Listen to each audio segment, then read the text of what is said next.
Всем привет, с вами Андрей. У нас сегодня Shatter Pixel Dungeon, игра за дуэлянта. Как говорится, первый уровень, поехали.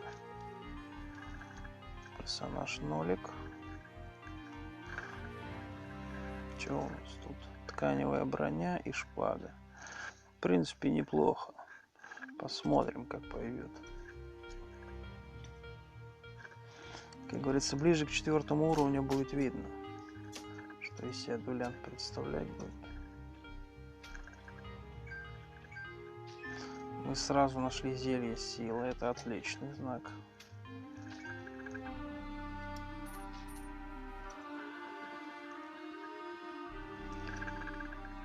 Так, на нас идет крыса.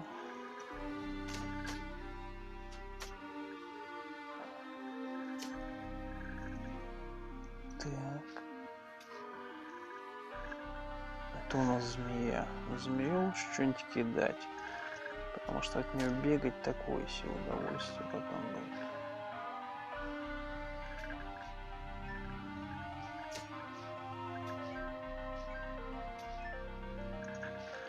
Это семечко слепника. Она может вас вывести из строя, либо ослепить.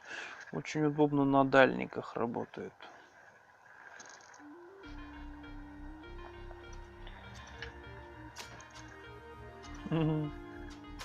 А урона-то не хватает.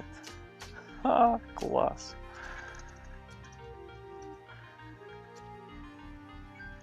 Здравствуйте, товарищи крысы. Вы меня видите? Нифига вы меня не видите. Товарищи крысы. Раз.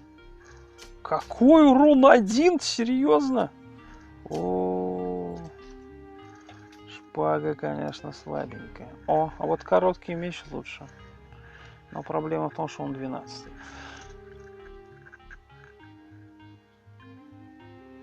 Очков силы требует. Дуэлянт может рассечь врага коротким мечом. Эта атака наносит на 30% урона больше и гарантированно попадает. Если, рассекая противника, дуэлянт убивает его, то она может использовать, эта дуэлянтка, может использовать эту атаку еще раз бесплатно на протяжении 5 ходов.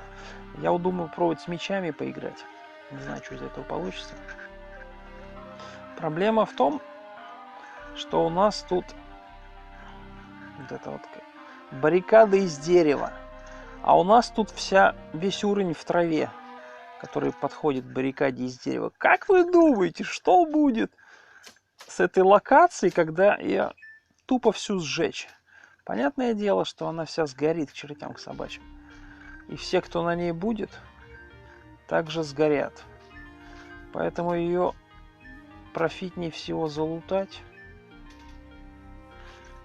потому что она 100% сгорит. Локация 100% сгорит. Еда дарует дуэлянту 3 дополнительные единицы урона на следующие 2 физатаки. Еда потом... Дуэлянт опознает оружие в 2,5 раза быстрее, броню 1,75. Оружие. Когда опознает и броню в 2,5 раза быстрее. Оружие когда... Но опять же, оружие, оно... Ну, в принципе, перк неплохой, как у воина. Но опять же, броня в 2,5 раза быстрее, ну, такое. Дуэлянт ждет. Я вот с ожиданием, честно говоря, не понял. Когда дуэлянт получает 3 единицы... Дуэлянт получает 3 единицы щита, когда использует способности, оружие, ее здоровье. Ее. Никак не могу привыкнуть, что это женщина. Здоровье меньше 40%, 60%. Очень хорошая тема, стоит, наверное, в первую очередь качать. Наверное, будем качать по принципу 2 сюда, сюда 1, сюда пусто. Пойдем через щит, там посмотрим. Свитки, свитки, свитки. Так, расскажи мне. Дуэлянт начинает с уникальной рапиры, у которой есть способность заряжаться со временем. Дуэлянт может использовать особую способность каждого оружия в игре. Дуэлянт также начинает с двумя метательными шипами, тканевой броней, вроде и бархатным мешочком. Дуэлянт автоматически опознает свиток опознания, зелье силы и свиток зеркальных копий. Ясно. То есть свиток улучшения нам искать надо самому. Все понятно. Ну и ладно. Ну, первый уровень неплох.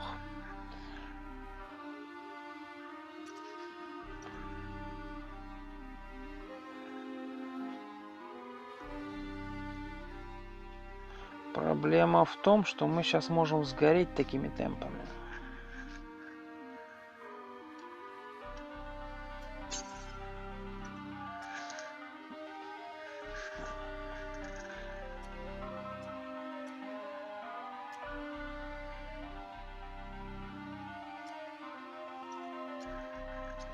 Хорошие были двери, не выжженные. Почему нужно было прожигать? Потому что тут закрытая дверь еще есть. А за закрытой дверью у нас могилка. В этой древней могиле может лежать что-то полезное, но ее владелец вряд ли ждет гостей. Пластилиновая броня. Это хорошо. Так, у нас мини-проблемы возникли.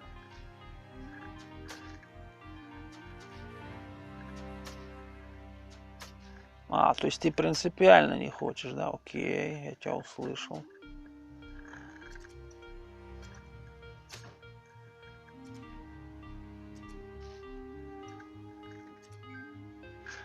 Антиэнтропия. Проклятие антиэнтропия работает против законов Вселенной, вытягивая энергию из носителя и его окружения. Оно слегка поджигает носителя, но замораживает все вокруг. Смешно. Самое интересное, броня интересная. Но лучше ее лишний раз не использовать. Так, второй уровень смотрим.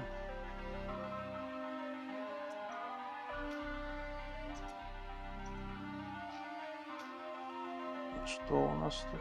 Ключик. Это у нас гнол-разведчик. Гнолы-гиеноподобные гуманоиды, они обитают в канализации и подземельях, периодически собираясь для рейдов на поверхность. Гнолы-разведчики – обычные члены стаи, не такие сильные, как гнолы, не такие умные, как шаманы. Не такие сильные, как громилы, и не такие умные, как шаманы. Ну давай потанцуем, гнол. Посмотрим, что ты из себя представляешь. Не умеешь ты танцевать. Опа, вот это вот семечко, звездоцвет. Самое ценное семечко в игре, по сути говоря.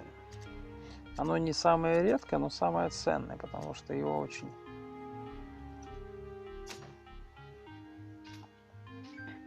Кстати, у шпаги у нашей есть оружие выпад.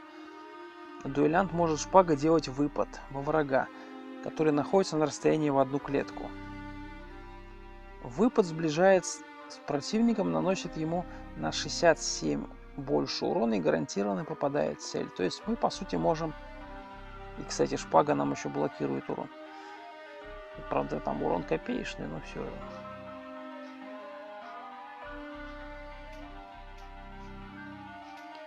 Слепняк, это интересно.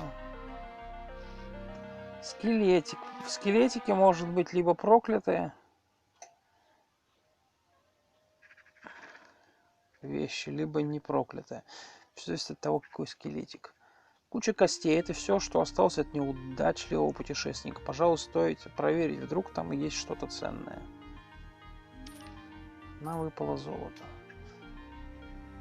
а не вещи.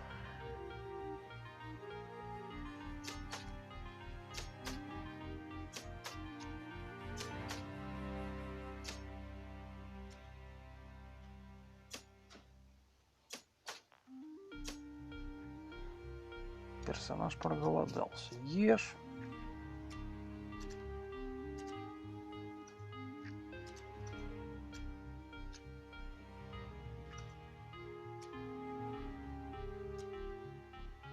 Потестим выпад. Оп! Ворвались. На самом деле выпад неплохой. Но опять же, им надо постоянно уметь пользоваться. То есть не всегда будет ситуация, когда можно юзать выпад.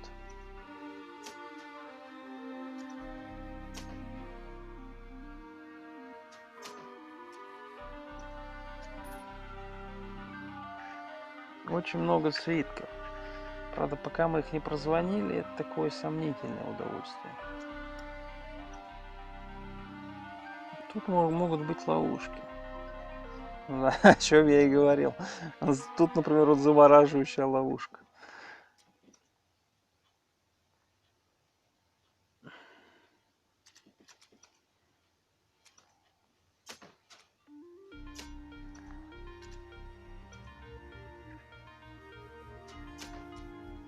Учитывая то, что, получается, как она называется там, шпага гарантированно попадает в цель за счет выпада, мы можем, по сути, ваншотнуть змею.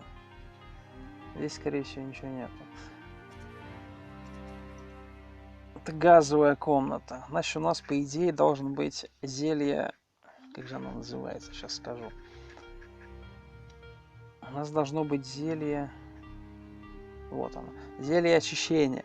Этот магический реагент способен моментально нейтрализовать все вредоносные газы в большой зоне. Выпив его, вы получите временный иммунитет к газам любого рода. Собственно, примерно понятно. Выпиваем. Вы получили эффект очищающий барьер. Какая-то загадочная сила окружает вас тонким защитным барьером, ограждая от любых вредных испарений.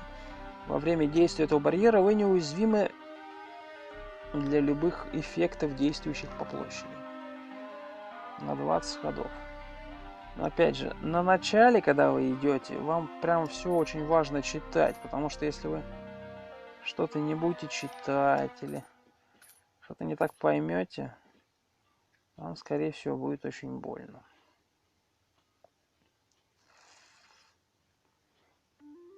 Самое...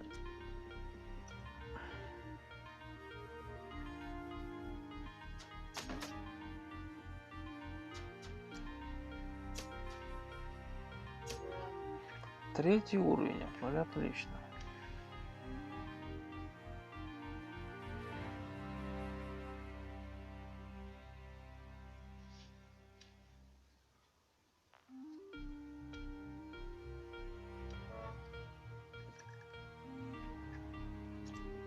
Прокачаем пока щит, там дальше видно будет. Итак, мы на 3-м уровне. Локация.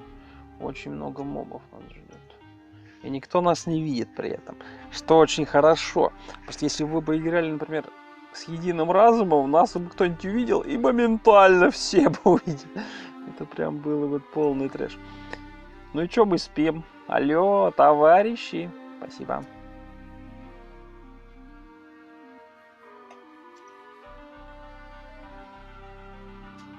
Оп. Крыс проснулся.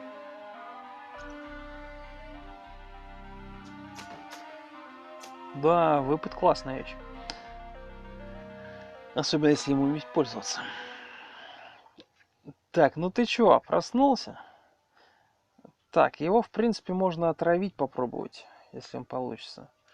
Для этого нужно бросить в него яд и свалить. Включить выпад и ожидать его. Оп, и ваншотнули его. Так, у нас и с этой стороны яд, да? Да что ты будешь делать, а? Газовая ловушка. При активации ловушка выпустит облако отравляющего газа, который у вас будет... От него можно спастись, используя защиту по площади. Что-то наподобие вот предыдущего зелья очищения, которое мы смотрели. либо зелье нейтрализации. Учитывая то, что яд это магия в этой игре, по крайней мере, так, то вы можете защититься кольцом магического сопротивления. Сейчас скажу, как оно называется, если оно у нас присутствует в наличии. Оно называется кольцо стихий. Это кольцо обеспечивает сопротивление большинству стихийных и магических эффектов, уменьшая урон и длительность дебафов. Проклятое кольцо усилит и на первом уровне 17,5% защиты. Вот это одно кольцо вам даст огромное преимущество в игре. Если его нашли, это прям must have. Как говорится, вам повезло. И да, вода, по которой вы ходите, в большинстве случаев безопасная. То есть вы можете с спокойной душой ходить, не опасаясь ничего, по сути говоря. Потому что вода, она безопасная. Мы видим нашего первого краба. Достаточно сильный противник. Я бы даже сказал, очень сильный. Но у нас есть мега-ловушка. Но он ее полностью игнорировал. За счет... У краба очень высокая скорость. Поэтому с ним надо, от него убежать практически не получится. То есть его чисто... То есть, по крайней мере, он на начале, он быстрее персонажа. Электричество. Замечательно. Вот это вот муха. Прикольный персонажик, если так. У нас сзади электрическая ловушка. Замечательно. Это называется «Ни шагу назад».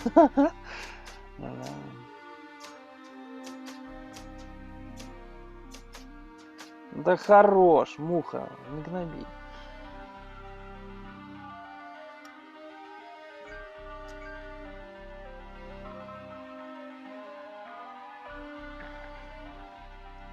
Что-то какой-то уровень странный. У нас постоянно везде ловушки.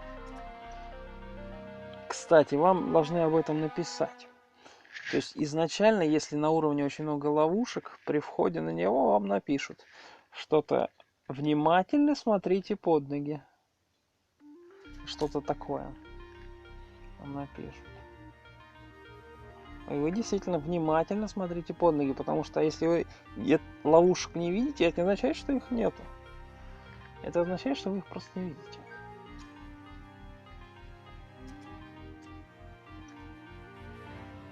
Все очень плохо. Краб нас увидел и сейчас начнет с собой. Мы, кстати, проиграли ему.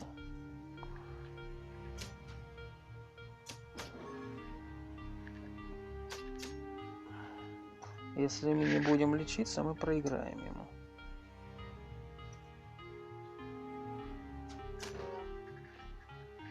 Так. На начале мы слабы, потому что у нас ни брони, ни оружия, ничего прокачанного нету. То есть мы очень-очень слабы. Но скоро будем сильнее, поэтому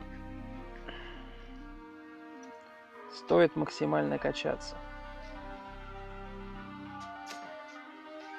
Отлично, мы нашли семя солнечника. Оно дает возможность вылечиться. Но опять же, если вы сдвигаетесь, стоя на месте, вы вылечитесь. Если вы будете двигаться, вы, скорее всего, проиграете. Ну, то есть семя баф солнечника у вас спадет.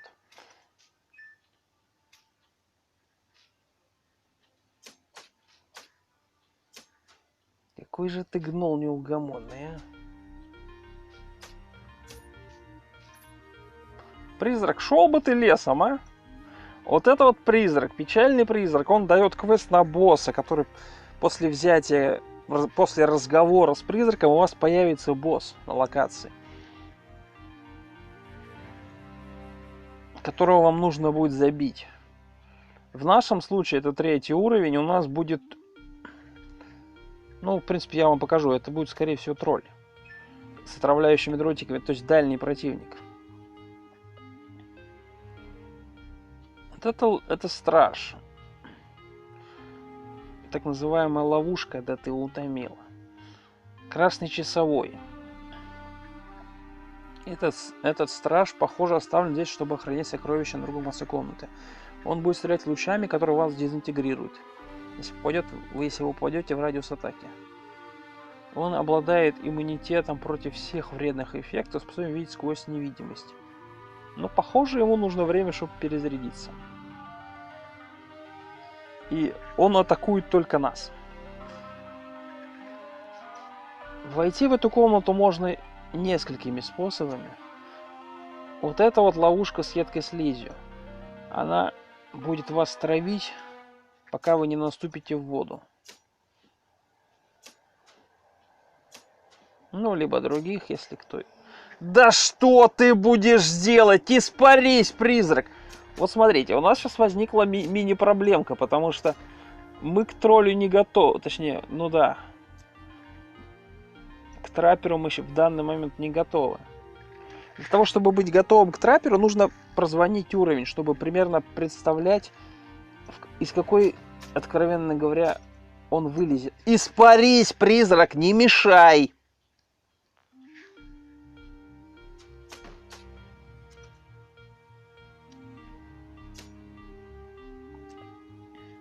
Видите, самое обидное то, что призрак нам упорно мешает. Гнида такая, а. Тут, скорее всего, много ловушек, потому что уровень у нас ловушкообразный, поэтому... Призрак нас просто вымораживать начинает. Вот он, траппер, о котором я и говорил.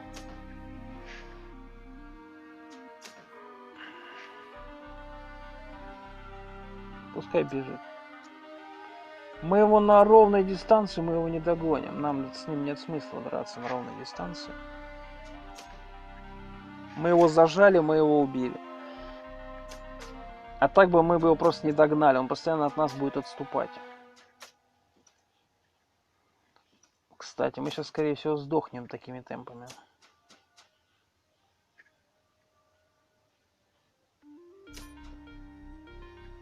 Грёбаный призрак, да уйди ты отсюда, не мешай! Как ты меня утомила. Вот как же он бесит, вот он просто мешает. Он иногда спасает твою шкурку, то есть просто моб рядом с тобой, который должен стоять, он тебе просто не дает подойти. Благодаря этому призраку ты можешь какое-то время выдохнуть, как говорится, особенно если ты вот в узком проходе стоишь. Но иногда он просто так откровенно мешает, этот призрак, что просто трындец. Вот, гнол Триксер его звали, босса. Спасибо, теперь, когда этот проклятый гнол убит, я могу отдохнуть. Даже не знаю, что за кошмарная магия наделила его таким умом. Да, мы знаем, кто это наделил. Пожалуйста, возьми один из этих предметов. Мне они не понадобятся. Может, они тебе пригодятся в твоем путешествии. Ах да, в этом подземелье потеряна одна дорогая мне вещь.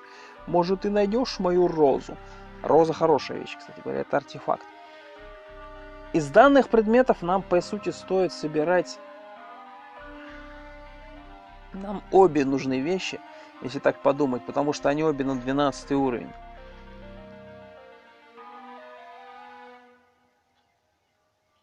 Я думаю, я обычно беру броню, потому что в любом случае ты оружие найдешь, хоть какое-нибудь. А броню ты, как ни крути, не найдешь. Сразу нажимаем на нее мистический грифель. Нам дали темноту, что ли? Серьезно? Да, руна темноты. Доспех, на который нанесена эта руна, размывает очертания владельца, делая его еле заметным. Это очень хорошая руна, нам повезло. То есть нас могут враги, скажем так, не увидеть вплотную практически.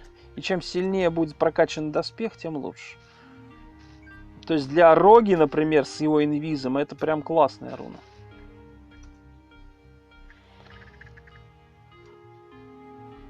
Опять же, лучше все проходы открывать, чтобы они не мешали вам ходить. Когда придет время ходить, чтобы они вам не мешали ходить.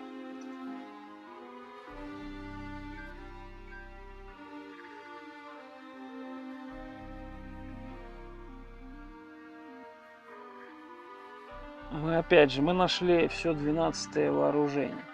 Но опять же, мы его не можем одеть, потому что мы не знаем о нем ровно счетом ничего. И у нас всего лишь 11-я сила.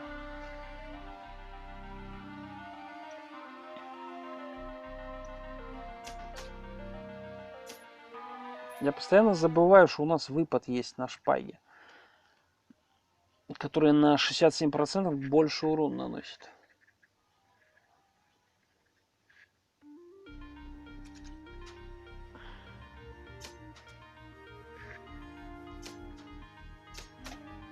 От краба не убежать, поэтому с ним надо драться, как говорится, дуэлью. Там без вариантов. Хочешь ты, не хочешь, от краба ты не убежишь. В принципе... Так, где она у нас? А, тут ничего такого нету, да? Так, смотрим. У нас остался страж и одна бутылочка зелья. Бежим к зелью. У нас гнол появился очередной раз.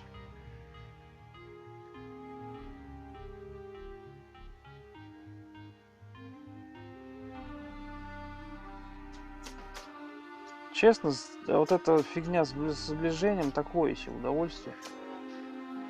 Очень удобно, если ты, как говорится, фулл милишник.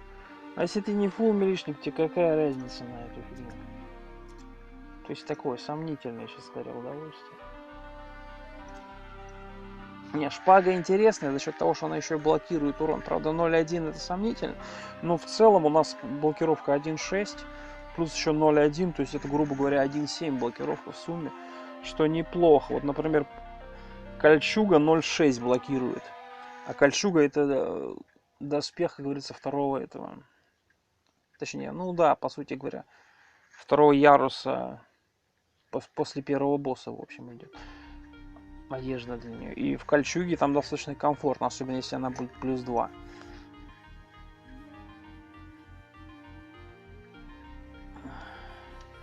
Ну, тут как бы без вариантов. То есть его единственное, опять же, нам дали пластилиновую.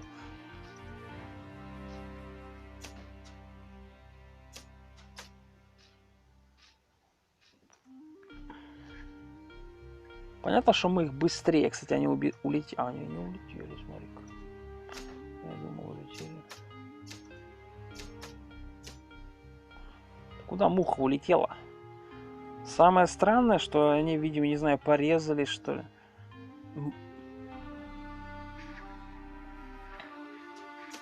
В общем и целом,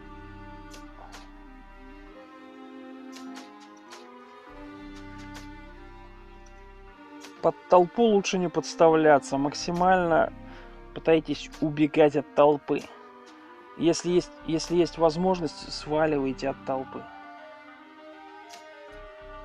Вот, нам дали пурпурное зелье. Пурпурное зелье в большинстве случаев это зелье, ну, как сказать, оно в каждом забеге это зелье индивидуально. То есть, например, у меня сейчас оно пурпурное зелье, это зелье лечения. В другом забеге пурпурное зелье, там любое зелье холода. Оно всегда индивидуально будет идти. Вне зависимости от того, какой у вас забег. Исключение есть только играть по этому, ну, как говорится, вот через мое семечко, которое сит подземелья, вот его скопировать, тогда да, оно будет одного типа. А так оно всегда разное.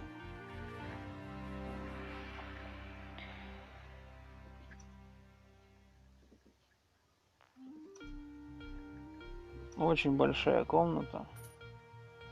Причем, я бы даже сказал, огромная.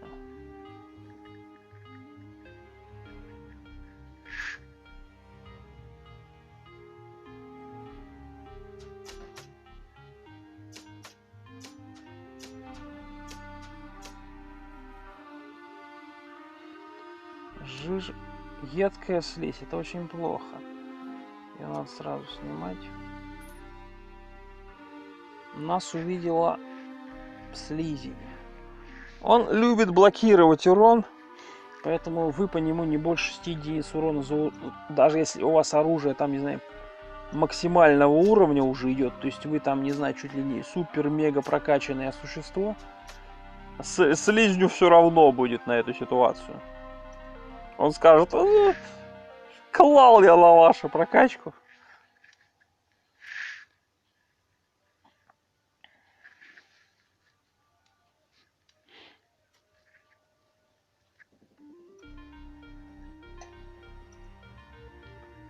Это муха.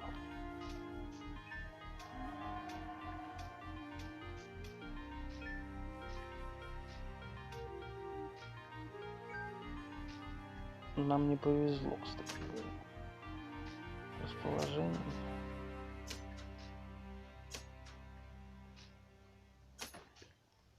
Нам муха идет.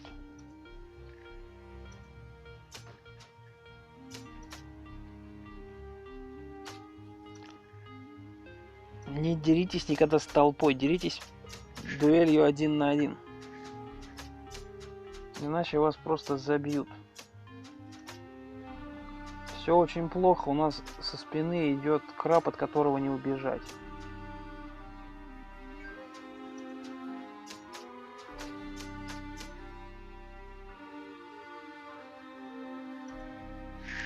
Персонаж проголодался, что неплохо.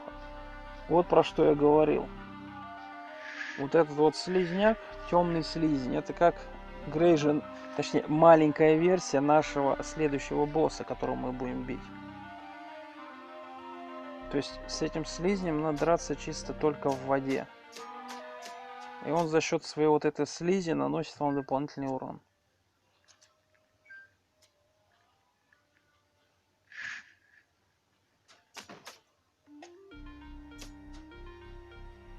А мобы у нас любят толпой прессовать.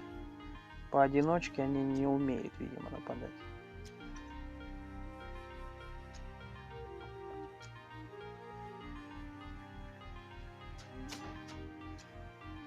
Опять же, мы этого слизня могли бы запинать уже, но опять.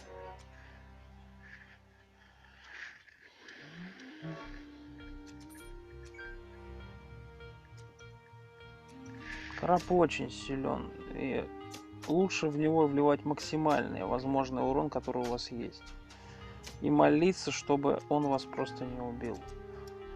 Потому что, по сути, у новичков самая большая проблема в том, что их убивают вот именно крабы и тому подобные существа. Нам повезло.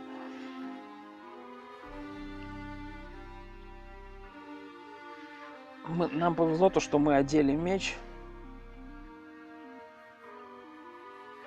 Дуэлянт, короткий меч. Дуэлянт может рассечь врага коротким мечом. Эта атака наносит на 30% больше урона и гарантированно попадает. Если, рассекая противника, дуэлянт убивает его, то она может использовать эту атаку. Она, это женщина, дуэлянтка.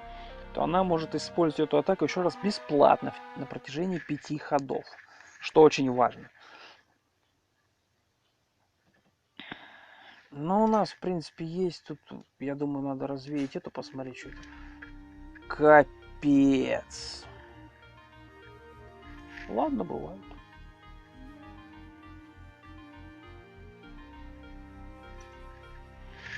Мы только что развеяли зелье улучшения. Соответственно, теперь у нас минус 1 свиток. Улучшение. Не стоит драться с толпой. Бегите куда-нибудь. Никогда не деритесь с толпой. Деритесь только 1 на 1.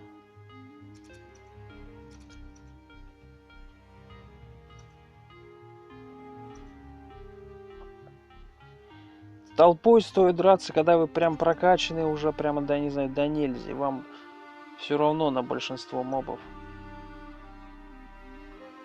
Вот тогда стоит драться с толпой.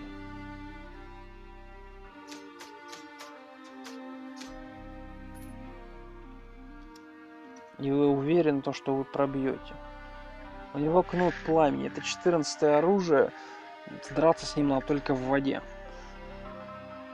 Убить его, в принципе, мы можем, но я думаю, его нужно будет бить после того, как мы убьем босса, потому что 14-е оружие — это все-таки 14-е оружие. Учитывая то, что кнут еще и дальнобойное оружие. Как узнать то, что, собственно, против чего вы, как говорится, идете? у вас есть список вещей. В большинстве случаев бывает. Вот он, кнут. То есть вы прочитали кнут огня, там у него написано было. Читаете. Там характеристики. Вот 3 уровень, 14 силы. Он может хлестнуть. Вот. Ваша главная задача. Это оружие имеет огромную дальность атаки. То есть вы уже будете ему проигрывать по дальности атаки. То есть его отбегать от него особо сильно далеко не получится. Смотрим. Конечно, это печально, но не суть. В принципе, я думаю, на начале ничего, как говорится, страшного в этом вопросе не будет. Заодно вы узнаете, что это у вас за свитки такие странные. Так, смотрим, что у нас за свитки получились в итоге. Мы распознали, получается, свиток возмездия, свиток опознания, свиток карты, свиток рассеивания и свиток превращения мы распознали. То есть, как говорится, некоторые свитки и нам дали камень обезвреживания, камень взрыва, камень зачарования, камень ясновидения и камень баланса.